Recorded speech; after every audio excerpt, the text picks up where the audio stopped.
এটা দেওয়া হচ্ছে ব্লু লিটমাস। ব্লু লিটমাস দেওয়ার পর কি কালার হয়ে যাচ্ছে, আরো যোগ কর, আর একটু। এবার কন্টেনারটাকে একটু হালকা হালকা করে নাড়াতে হবে, ঠিক আছে?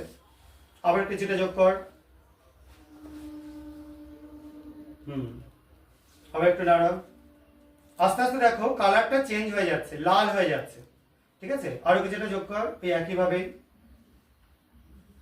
বেশ, এবার ছেড়ে দে। এই যে জিনিসটা তৈরি হচ্ছে, এটা কেন হচ্ছে? এটা একটা ইন্ডিকেটর সলিউশন রয়েছে, যে সলিউশনটা আমরা যখন অ্যাসিডের মধ্যে চোবাবো, মানে অ্যাসিড যোগ করব এই সলিউশনের মধ্যে, তখন এটা লাল হয়ে যাবে।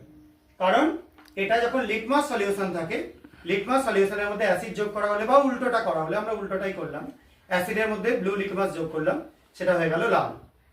তো এইটা আমরা ইন্ডিকেট করছে এই জিনিসটা যে এটা একটা